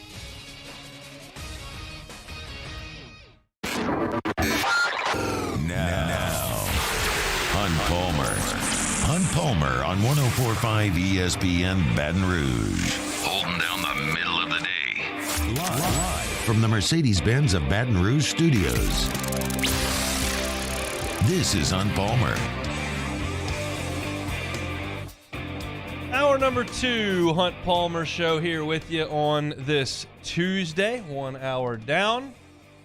Reminder, Tuesday, always the same. Plucker Sports Trivia tonight at 8:30. It'll be LSU and Tulane at 6. They'll have it for you at Pluckers, and then we'll crank up some sports trivia at 8:30. Bring a team out there. It's always a ton of fun. Obviously, they got some great food over there, some delicious beverages. We'll be watching NBA basketball. We'll be watching probably some Major League Baseball as well, and we're playing some team trivia. You can win some gift cards out there. It's always a lot of fun. You can win every round has a first place and a second place, $15 for first place, second place for $5. You can get out of there with $45, $50 in gift cards if you got your stuff down. And so we'll have trivia tonight at 8:30 at the Nicholson location. Always enjoy my time out at Pluckers on Tuesdays. Actually calling some high school softball today over at Parkview, so we're going to do that. And then we're going to head on over to Pluckers. I want to remind you that 104.5 ESPN Baton Rouge and the Baton Rouge Clinic are bringing you the Dreams Come True Radiothon. Dreams Come True is an organization designed to help grant the dreams for children with life-threatening illnesses and their families. Dreams Come True Radiothon presented today by Luba, Lewis Mechanical, and Acura of Baton Rouge. You can donate today at 1045ESPN.com. Every $5 donated gets an entry into our 1045 ESPN raffle, which has got some great items in it. You got an Aaron and Austin Nola autographed bat, ball, and picture, a Justin Jefferson autographed LSU helmet, Justin and Jamar Chase framed wall print. We also got 3 days and 2 nights of the CMA Music Festival in Nashville on Friday, June the 9th through Sunday, June the 11th, which would be an awesome, awesome deal. And we got a concert ticket package to see Thomas Rhett, Shinedown, Zach Bryan, Depeche Mode, Guns N' Roses, and Hardy. So a lot going on there in the raffle. If you could just spare a little bit, we'd certainly appreciate it. Every single April, we're blessed to be a part of this great, great organization and great cause. And Dreams Come True does such an amazing thing for the young people in our state that are fighting these tough, tough battles. Could be sending them to Disney. Could be a dog for the family. Could be meeting their favorite athlete. There's just a lot of different ways that they make dreams come true over there. And we, once a year, certainly ask our listeners, if able, to give. No donation is too small. No donation is too big. So we appreciate you for being a part of the Dreams Come True Radiothon. We're off to a great start here as we near the midway point of April. We've unlocked our purple sponsors and looking forward to unlocking our gold ones later this week. So again, every $5 donated is an entry to our raffle. Looking to track down Aaron Fitt from D1 Baseball. Hopefully we can grab him here very, very shortly. But I wanted to get to a couple of things that Jay Johnson was talking about last night on his coach's show.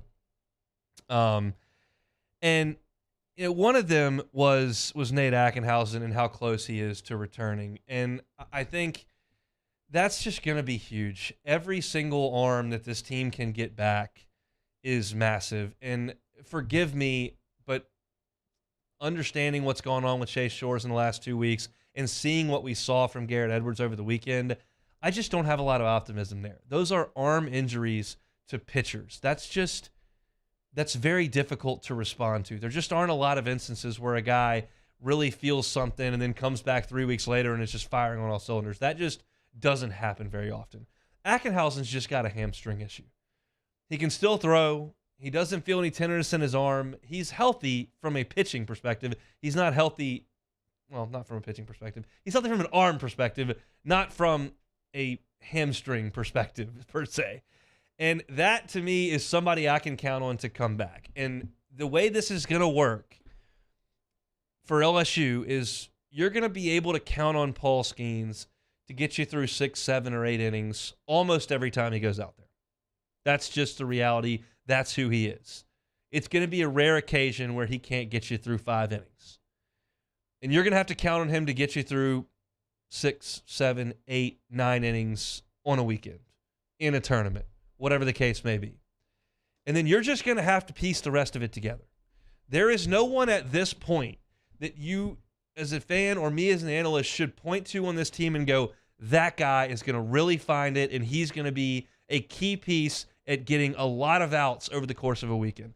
If you feel that way again about somebody, you're either talking about Ty Floyd, who hasn't quite proven that yet, or you're talking about the come up of a really young player like Griffin Herring, or somebody like that, Gavin Guidry. I mean, somebody that hasn't done it, or Christian Little, who hasn't ever done it. Like, you're betting on the come there for something. There's nothing proven about it. So the more guys you can add to your bullpen, that you can add to your pitching staff that are capable of getting me 3 outs here, or 6 outs there, or 4 outs there, or 7 outs there, like, that's what this is going to have to look like. And that is, quite frankly, what most college pitching staffs look like. Most college staffs don't look like what big league staffs looked like 7 years ago, where the big league staffs have their 5 starting pitchers, their 2 high-leverage middle guys, and their closer. And those guys do their job and fill their role just about every time out there. You funnel that down to the college game where you've got a Friday night ace, a Saturday night guy who's going to go in the top 5 rounds that's good for 6 innings, and a Sunday guy who throws a lot of strikes and gets you through 5 every time. And then you've got a closer that's at the back end of 2 wins every weekend, a righty and a left. Like, that's not the way this thing shakes out far more often than not in college baseball. It's just not. In college baseball, you're fortunate and in a really good spot if you've got a lockdown ace. That's where the pitching staff starts. And LSU's got that with Paul Skeens. And then after that, you've got sometimes a dominant number 2. Ole Miss had that last year with DeLucia and Elliott. If you want to go back a couple of years to the highest level of that, it's Leiter and Rocker. You get the picture. The team that beat LSU in the College World Series final from Florida had Alex Faedo and Brady Singer. That's a dominant 1-2. And that's a really good place to be in. And usually you don't get to the third guy. Having Eric Walker at the back end of the rotation behind Poche and Lang is rare. It's a luxury. It's not unheard of. Vanderbilt's got Futrell out there who's throwing it great at the moment. You're going to see Zach Lee from Kentucky this weekend, who's been pretty good. They don't have an ace on the front. So it's rare. But we thought entering the season that LSU had a real chance to do that. I'm looking at this pitching staff going Skeens, Floyd, Little, Hurd, Taylor. I mean, that's 5 guys right there. And I haven't gotten to Shores, Herring. I mean, okay, you're talking about 7 guys. We just need 3 of them to click. It hadn't worked. 3 hadn't clicked. You got guys that are hurt. You got guys that have struggled. You got guys that have moved around. So while I could sit here in this chair and tell you that I expect that there are pieces here that Griffin Herring and Christian Little, one of those 2 guys is going to become a really strong third starter, and Ty Floyd's going to find it and become a really dominant 2. I can sit here and tell you that. I don't believe it. I do believe that LSU has enough guys to get enough outs on a weekend. And I'm more inclined to believe on younger players with potential and a guy dealing with a hamstring injury than I am guys who have had compression sleeves on their elbow or are a year off surgery in Javen Coleman's case. So when he tells me last night on his coach's show that Ackenhausen is close to returning, that is positive to me. That is encouraging to me because that is a good fastball. It is a breaking ball that has been really good. And unfortunately, looking back, he hasn't gotten anyone. He's gotten one out in a month. And I said that yesterday. So to me, I'm hopeful that Ackenhausen does return. And then you got to bet on the come up for some of these younger guys. And that's going to be the story of this team as we sit here right now because, it's not an ideal situation. The ace is ideal. The offense is nearing ideal. I'm going to bet on the guy with a hamstring injury, and hopefully we see him sooner rather than later. LSU and Tulane tonight from Turchin Stadium at 6 o'clock. Try to run down Aaron Fitt here in this next segment. Casey's not having any luck, but I just sent a text over to Aaron, so hopefully we can get him here next. We'll kind of flop things around, but Sharif Ishak is going to join us coming up here in 20 minutes to talk Tulane baseball a little bit as the Green Wave has struggled pretty mightily, and then we'll talk, of course, about the Pels as they get ready to embark on their play-in journey here tomorrow. So don't go anywhere. It's the Hunt Palmer Show. Hunt Palmer on 104.5 ESPN Baton Rouge. What does your dream closet look like? Do you not have a dream closet? You just know that the one you're in right now is not getting it done? David Duvall and his team can help. The process is customized. It starts with a questionnaire. Sometimes it's better if the man in the house leaves the room so that the female in the house can say, this is how many shoes I have. Maybe you're the guy that has a ton of pairs of shoes and you don't want your wife to know how many pairs of shoes you got. It can be kept on the hush-hush, but the questionnaire helps you out there. And then they figure out, okay, this is what you've got. What do we need to do space-wise to accommodate that? And they can put a custom closet together for you, whether it's compartments, cubbies, racks, shelves, drawers, mirrors, lights, the whole 9 yards. They can do it at One Bath and Closets. And the best part, if you tell them the Hunt Palmer Show sent you over to One Bath and Closets, then they're not going to charge you to tear out your current closet. They're also not going to charge you for the labor to install the new one. They're just going to charge you the cost of that unit over at One Bath and Closets. Check out the website, onebathandclosets.com. All the testimonials are right there. David Duvall and his team, I promise you, they're going to do it right the first time and leave the competition behind. There won't be any visits 3 weeks later because something's not functioning properly. It's not the way they operate at One Bath and Closets. Check out the website. It's onebathandclosets.com. In times of need, get a full list of phone numbers, websites, and other important emergency information on the Demco Stormwatch page at 1045ESPN.com.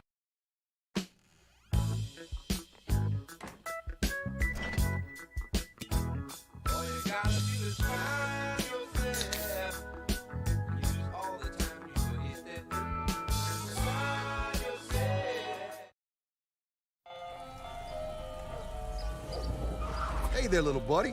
What's the matter? What's the matter? My windows, siding, and my door. That's what's the matter. Relief Windows can fix all of that. I got you. Pop, pop. What's up? Oh my gosh, look!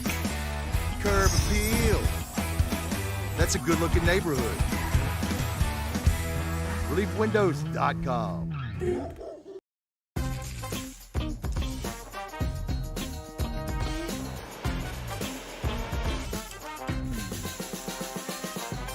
The best kept secret in town is out. Discover Tallulah at the Renaissance Hotel on Bluebonnet. Each year, Guarantee Media hosts a radiothon to benefit Dreams Come True, the local organization that grants dreams to Louisiana kids suffering life-threatening illnesses and their families. We've interviewed these incredible kids, and their stories warm our hearts. And none of it would be possible without your help. So we're asking for your support in our effort to making more dreams come true. Each year, our Dreams Come True radiothon is powered by the Baton Rouge Clinic. Visit GuaranteeMedia.com to pledge your support today, and thank you. Clash of the Cooks Jambalaya Showdown is back.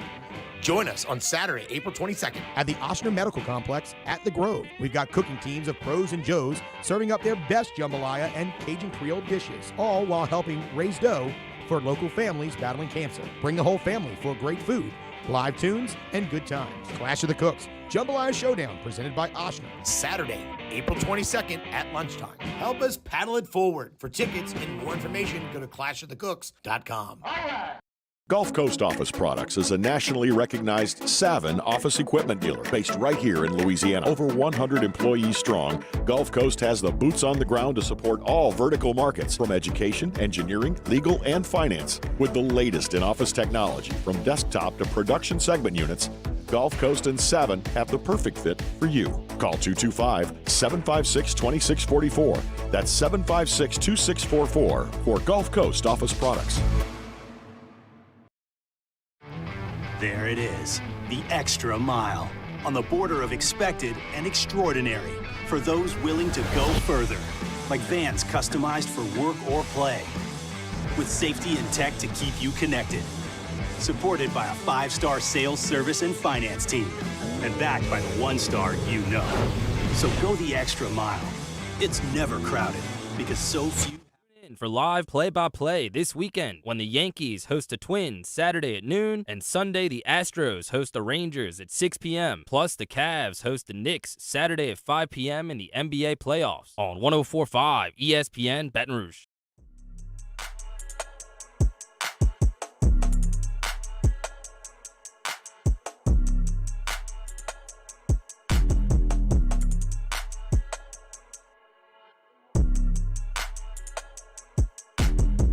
You're listening to Hunt Palmer on 104.5 ESPN Baton Rouge. Big night for the Lady Tigers last night as LaDasia Williams and Alexis Morris both selected in the WNBA draft. LaDasia Williams went 17th overall to the Indiana Fever. Alexis Morris went a couple picks later at number 22 to the Connecticut Sun. It just strikes me that this run that these Lady Tigers went on is going to be a huge deal to a lot of people. One, having players drafted in the WNBA draft, which is not a long draft. It's not like the NFL draft goes over 3 days. You're not talking about a lot of teams. You're talking about a couple of rounds. It's done pretty quickly, and it is what it is. And that, obviously, having 2 players selected in a very small draft is a big deal to LSU. Alexis Morris has been very high profile since her close to the national championship game. LaDasia Williams, kind of the silent member of this team, but a huge member of the team. Having those 2 players drafted, big deal for this LSU women's basketball program as you continue to want to recruit players from the transfer portal. Oh, by the way, those 2 players came to you by way of the transfer portal. And you want to continue to recruit high school players that have aspirations of playing professional basketball. There's another piece to this, and the professional basketball piece is a big one because obviously who wouldn't want to play professionally? That's the ultimate dream. But there's a financial implication to all this, and your exposure level is important now. There was a day where Angel Reese winning the national championship and doing the Can't See Me and then going on ESPN would just kind of fade off as she's a champion, and you move on down the road, and hopefully you can find your way into the WNBA, which isn't nearly as lucrative as the NBA, and you kind of continue your life in basketball, but there's not a massive financial windfall that comes with it way more often than not. But now I look at the last couple of weeks, and I can't tell you how many Instagram followers Angel Reese had before the tournament started. I don't know. Cody Worsham and the crew could probably come up with that number. She's got 1.5 million now. And that may not mean a lot if you're not interested in Instagram, or you don't have an Instagram account, or you're a little bit older and never been exposed to it, but having 1.5 million followers means dollar signs. Look at what Olivia Dunn has done, not because she is been marketed on the SEC network in gymnastics. It's tied to her Instagram account. There's so much money on the table in Instagram. And Angel Reese with 1.5 million Instagram followers, you just get a product. You say, hey, I can send out one picture. 1.5 million people are going to see it. That's powerful.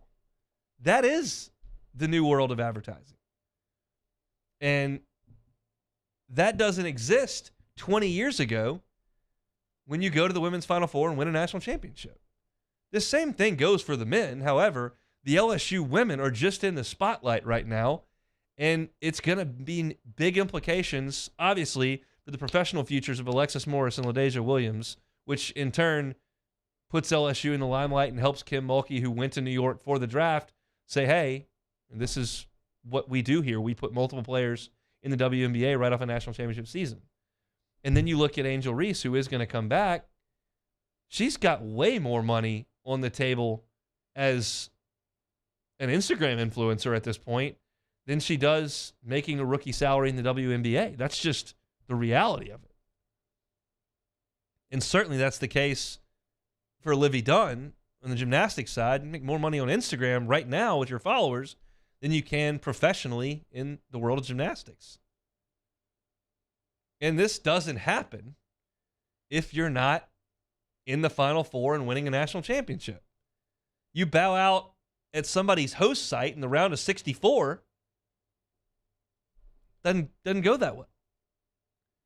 But LSU's women are kind of the buzz name now. You know, you're the reigning national championship. That goes without saying.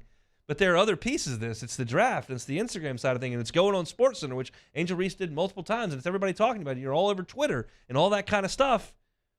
That didn't matter 20 years ago, 25 years ago, 40 years ago. It does now.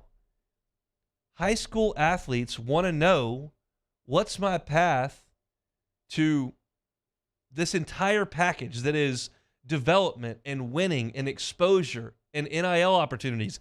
This is what I'm talking about.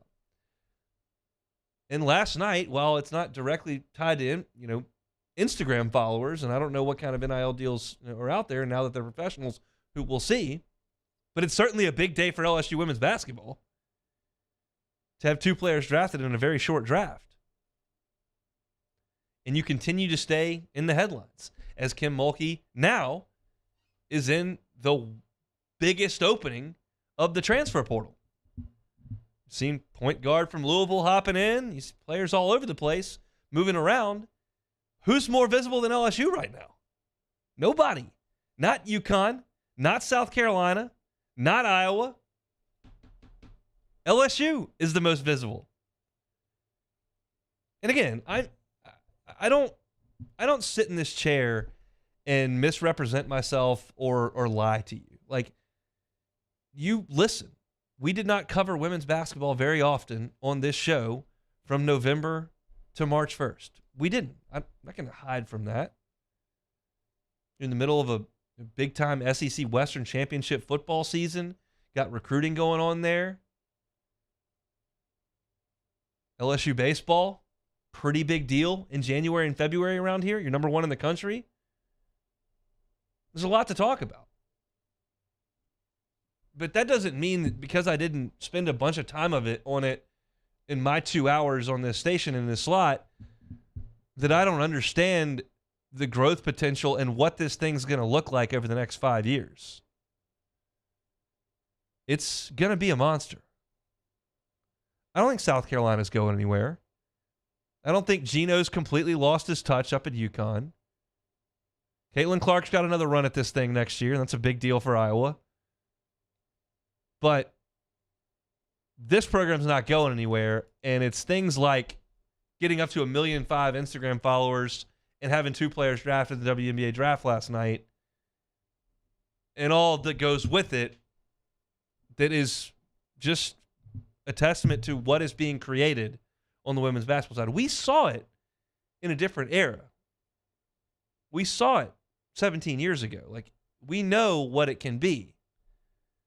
But this is a different level, and it's a different world now. And this stuff does matter a lot.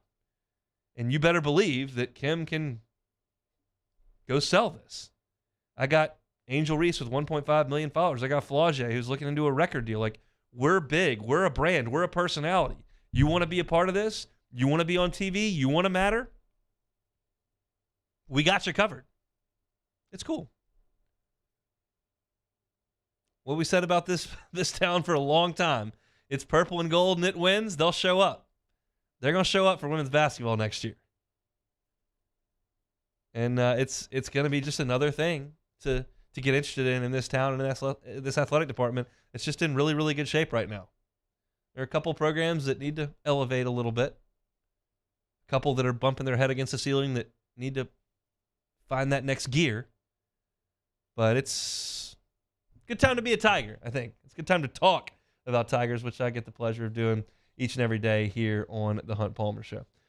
All right, we'll take a timeout. The Pelicans have gotten into the play-in. Sharif was unsure of what that was going to look like last week when we chatted with him, and I said, look, we'll know when we chat with you next week. And so it's about that time. Where's his confidence level? We know that Sharif is a big-time, he's an optimist guy. He loves where the Saints sit in this division. He feels like the Pelicans are on the precipice, and then things kind of knocked him down a peg over the last couple of months. We also have a Zion Williamson injury update that was just released that we'll get to with Sharif that was a little ambiguous and not all that encouraging.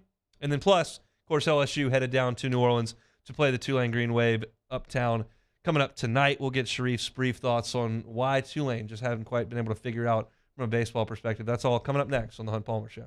Hunt Palmer on 104.5 ESPN Baton Rouge. LWCC is Louisiana loyal. They're elevating and celebrating champions of Louisiana, and it's been our pleasure over the last 11 months to talk about some of the great champions of Louisiana that have been highlighted by LWCC. We've talked to you about Mimosa Handcrafted, Metamore Institute, the Young Entrepreneurs Academy, Four Sisters Rice, told you about Fresh Junkie Racing, Molly Kimball. We've certainly told you about Hungers for the Hungry, Simone Malaz, Trey Godfrey, Galen Iverson, all these great people who are doing great work in our state.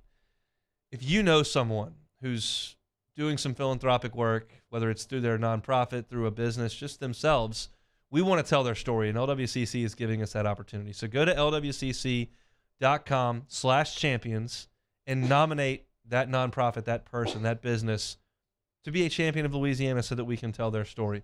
We love doing it. We appreciate LWCC for giving this opportunity. And so go on, nominate a champion of Louisiana. LWCC is Louisiana loyal. Our listeners fire off their opinions on the jimsfirearms.net hotline at 499-1045. Keep listening for your next chance to shoot us your thoughts with the jimsfirearms.net hotline on 104.5 ESPN Baton Rouge. There it is, the extra mile, on the border of expected and extraordinary for those willing to go further, like vans customized for work or play, with safety and tech to keep you connected.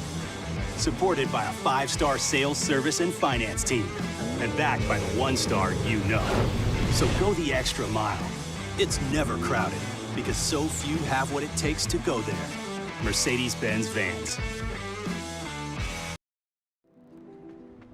I drove myself to the ER, had heart surgery, and drove myself home 24 hours later, feeling fine. Starting running again after the procedure, I'm getting excited thinking about it. I had no pain, nothing. I felt great. And right then and there, I was like, oh my God, I'm back. I'm back. It's just amazing. Ochsner Health. Long live you. Gulf Coast Office Products is a nationally recognized Savin office equipment dealer based right here in Louisiana. Over 100 employees strong, Gulf Coast has the boots on the ground to support all vertical markets from education, engineering, legal, and finance. With the latest in office technology from desktop to production segment units, Gulf Coast and Savin have the perfect fit for you. Call 225-756-2644. That's 756-2644 for Gulf Coast Office Products.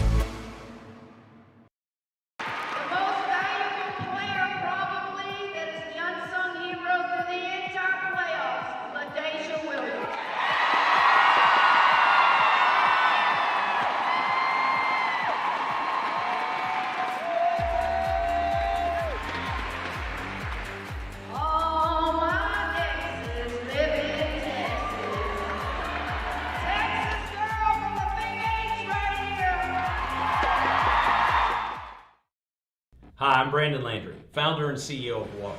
Hi, my name is Dr. Craig Green. This is Ryan Terrio with HUDCoRoofing.com. Hey, it's Matt Moscona. No matter how big your commercial roofing job, HUDCO can help. My patients come to me because they trust that I can get the job done at a high level. Ryan Terrio and Richard Tilley have the same level of trust when it comes to roofing. If you have a roofing issue, call Hudco Roofing. Give us a call 364-1007 and we'll come to your house and give you a free inspection.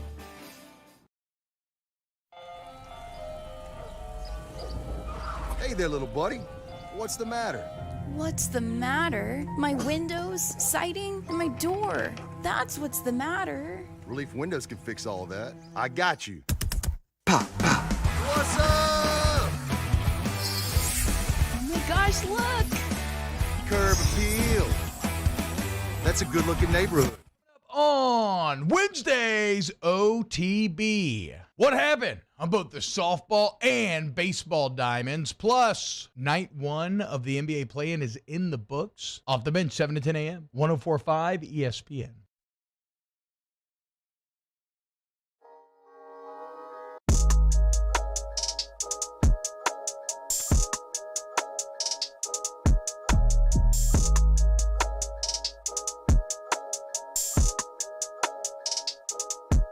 This is Hunt Palmer on 104.5 ESPN Baton Rouge. All right, let's head out to the Jim's Firearms Hotline. That's where we'll find our guy Sharif Ishak down there in the 504. Sharif, how are you, sir? I'm good. All right, we're going to get to the Pels, but I do want to start with LSU Tulane tonight. That'll be uptown at Turchin. Been a rough go for the Green Wave. What's been the problem? Everything has been the problem. Their best hitters are barely hitting 200. They can't pitch, can't hit. They better just pray that it rains tonight. This game doesn't get played.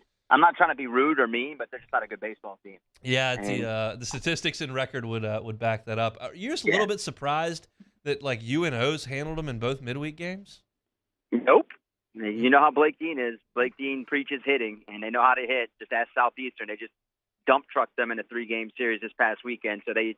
You know, Blake knows how to motivate his players, so it doesn't surprise me at all. I mean, Tulane, they are what they are. They're just not a good team, and teams are just absolutely crushing their pitching, and they just are absolutely shut down at the plate by everybody they play. I mean, I'm a little shocked, honestly, that Jay Ullman has this record so far. I thought they'd be a little bit better. I never expected them to be, you know, a little bit over 500, but I expected it to be a little bit better than this.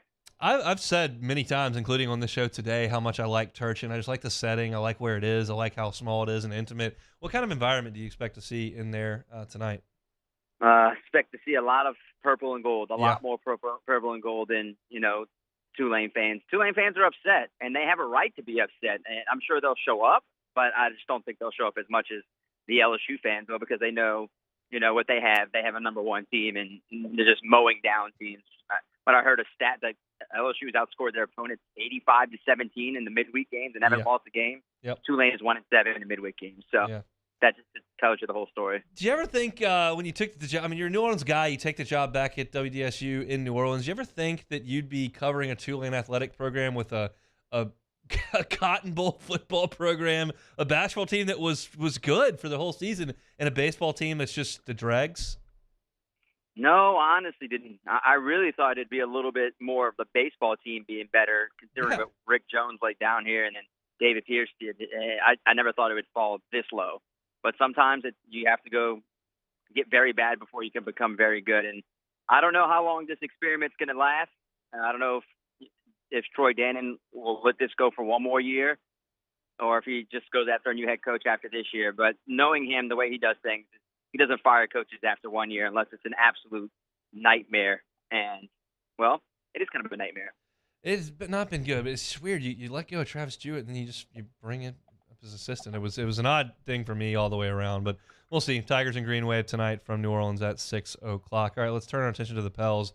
I would suggest that losing the game to Minnesota, on its face, not that terrible an effort or an indictment on the team. Then you see how the game played out, where we got guys breaking their hands in the tunnel and fighting in the huddle, and the Pels still couldn't get it done. It seems a little worse.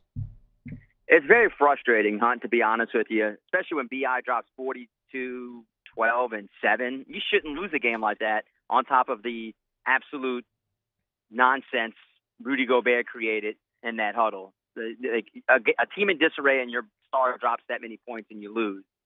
And it pretty much summarizes the season. They can't hold big leads. They can't box out at the free throw line. That cost them 6 points in that game. 3 different times they couldn't box out. Into the game, they went almost 4.5 minutes without scoring a basket, Hunt. From 4:56, Ingram had an and one in the last basket of the game. What was a Herb Jones layup at 17 seconds left? Just poor execution. Yeah. I mean, they said it flat out. Willie Green after the game said execution, and we're just unable to execute our offense. I mean, can't happen. Absolutely cannot happen, especially against a team like Oklahoma City Thunder.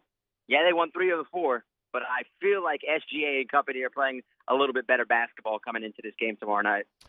So here's an exercise that I did yesterday because you were at a point where you had a couple of days to breathe before you actually got into the play-in, which is what mattered. But if you can allow yourself not to think about the Thunder game, not to think about what this could be, they could lose a game and be toast, or they could win a couple and get into the playoffs and maybe win a round or something. So that I don't care about that. Just look at this season in a vacuum: 42-40 with Zion half the season without him, BI injuries.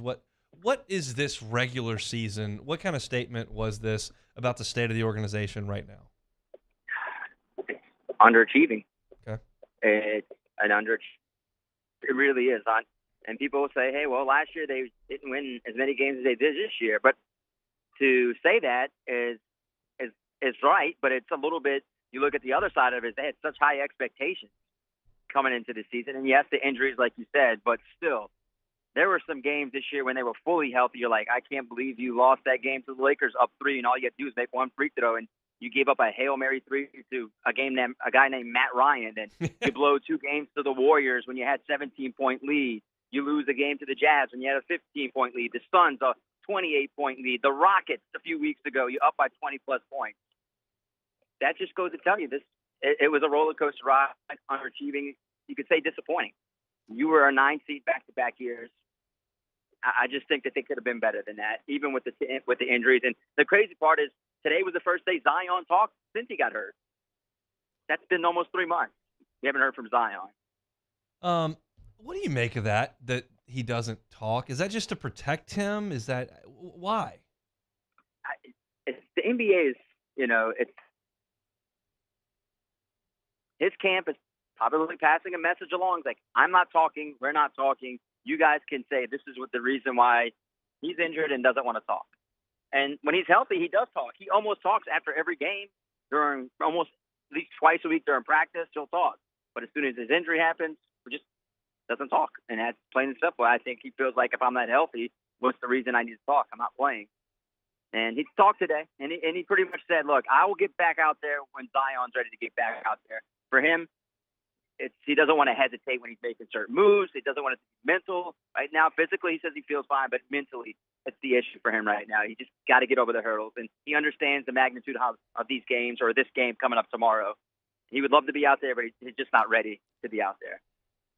I'll probably talk more about this tomorrow, but that literally came out within the last hour while I've been on the air.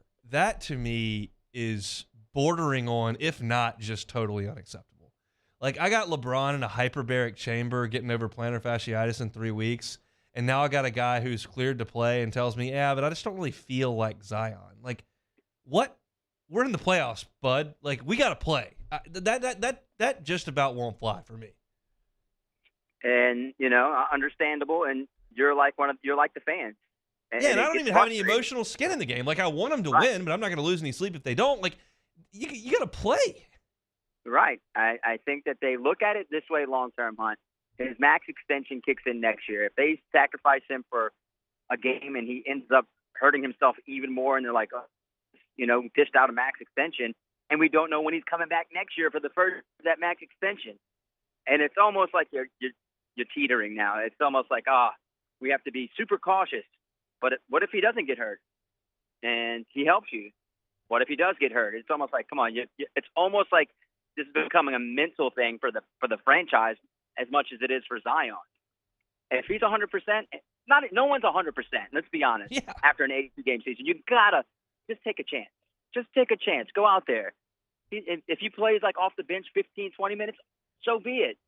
That is a spark that you could use. I said this last week. It'd be awesome to throw him out there for 15, 20 minutes off the bench.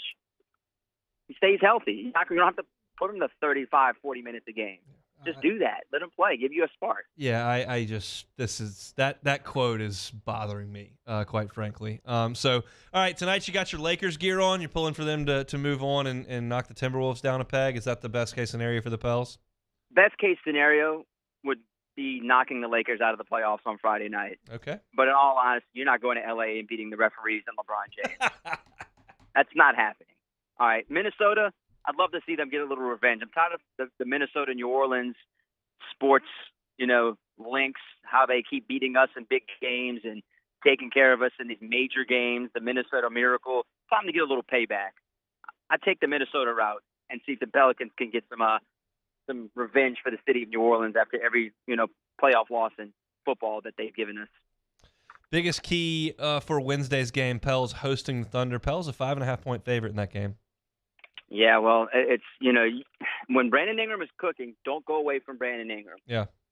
And for the love of money, dude, use JV more. They didn't use him in the fourth quarter against that smaller lineup. Those offensive rebounds would not have happened off those missed free throws as you had JV out there playing. This is not a big lineup. Use JV in this major mismatch and control the game with BI and JV. CJ's doing all he can do with his torn right ligament and thumb. Yeah. But those are the two guys. I keep saying it all the time I'm on the phone. Let those two guys, cook. Just let them cook. Yeah, BI is going to have to be huge in the game. That goes without saying. Once you get to this point of the year, it's nice and cool. This is what we talked about all year. It's really cool when you got a flamethrower performance by one of your bench guys or one of your lesser guys on a Tuesday in January. That's part of the regular season. Once you get to this deal where the games mean the most and you could lose and go home, and eventually your stars have to be great every night, or else it's just not going to work. Absolutely. And another guy that they need to keep feeding, he needs to at least get, I think, 10 threes up, is Trey Murphy. He's been fantastic the last 20, 25 games. Let him get his shots up. If you let him get his shots up and he gets to 20 to 30 points, it's lights out against no matter who you play. You got to let him cook from outside. That guy has been incredible, and his game continues to grow. I'll ask a few questions here about the end result of this season. What's the best case scenario for the Pelicans in this entire playoffs? How far could they realistically go if the stars align for them? The stars align. Everyone is 100% healthy outside of Zion. I think they can give the Nuggets a little bit of trouble like they did the Suns last year in the playoffs. Yeah. For some reason, they play well against them. And I think it looks like if they can get to the playoffs, they can at least get Jose Alvarado back, who's been cleared to return to practice, and he's out tomorrow, but would be back maybe in a week. So that would be a little spark. I think they can make a little noise against the Nuggets, man. They're not unbeatable, and I think they provide some kind of crazy mismatches against the Nuggets. I'd like to see that. I think they can go 6 against the Nuggets. That would be best case scenario. I think they can do what they did against the Suns last year. How disappointing would it be as a season overall if the Pels don't win a game moving forward? I mean, if they lose tomorrow night to the Thunder, I honestly wouldn't be surprised. I mean, Shea's a good player. I mean, they got some other good role players around him. Giddey's good. I mean, I wouldn't be shocked, but it'd be a major disappointment. It's already an underachieving, disappointing season because you fell up into the 9th seed and you couldn't get into the playoffs without playing the play-in. So, right. I mean, there's no other way to say it, Hunt. It would be very disappointing. Yeah, I don't disagree with that in the least. So we'll talk a little bit more about Pels and Thunder tomorrow as we lead up to that one. But Sharif, appreciate your time, man. We'll do it again next week. Anytime.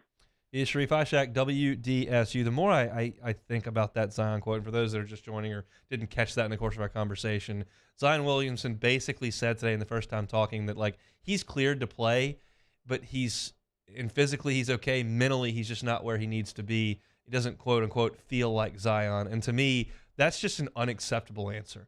I'm going to give guys on the college side a break when they're, out here playing for the university and they've got their financial future in front of them. And it's just difficult to kind of push through that at times. And you don't know how hurt someone is. But when you're a professional and you've signed a Supermax contract and you tell me you're physically ready to go, but you don't, quote unquote, feel like Zion, BS. Go play basketball. That's an unacceptable answer in my estimation. If I was a Pelicans fan, that would drive me up the wall to hear him say that. I got LeBron coming back in 3 weeks from plantar fasciitis, and I got Zion who accelerated for 4 steps and missed 3 months of the season. No, I can't give him a pass for that. We'll come back and wrap up this edition of the Hunt Palmer Show next. This is Hunt Palmer. In times of need, get a full list of phone numbers, websites, and other important emergency information on the Demco Stormwatch page at 1045ESPN.com. Hey, what's up, y'all? It's that time again. It's heating up. Your boat's getting ready to come out and spend all summer on the water. It's time to take your boat to the next level with front-to-back boat service, where if you want an incredible custom speaker install, it's going to blow people away in the water, that's there for you. You want an HD sonar where you can see the fish under the water before you cast, beat all your friends, that's there for you at front-to-back boat service. So don't put it off. We got the parts in right now. Get them now before they go back on back order. Front-to-back boat service. The world's leaders in obesity research, obesity medicine, and obesity science are right here. We're doing something that no one's ever done, or trying to answer a question that no one's ever asked before. Pennington is a real jewel when it comes to research. We are finding the solutions to the world's worst chronic disease, which is obesity. Louisiana needs Pennington Biomedical.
Charles Hanniger joins us for the Tuesday edition of Hanny Time. Dwayne Colucci joins us from Las Vegas. We're getting ready for the NBA play-in and playoffs. Hanny Time, noon weekdays, 104.5 ESPN Baton Rouge.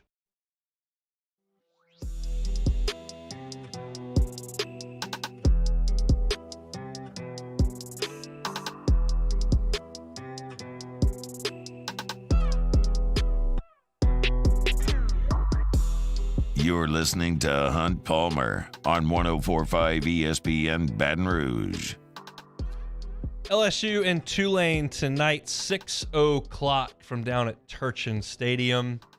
We'll have it for you on our sister station, Eagle 98.1, coming up pregame 5:30. It'll be Chris Blair and Doug Thompson from down there in NOLA. Of course, we'll be reacting to it on the show tomorrow.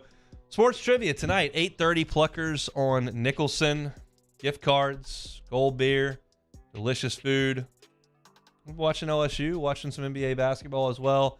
And probably some MLB. I'll have the Cubs on. But it'll be a lot of fun. Always love my Tuesday nights out at Pluckers for Sports Trivia. Grab a team and come on out and hang. Should be a lot of fun. All right, Taylor Sharp, let's play some Take It or Leave It.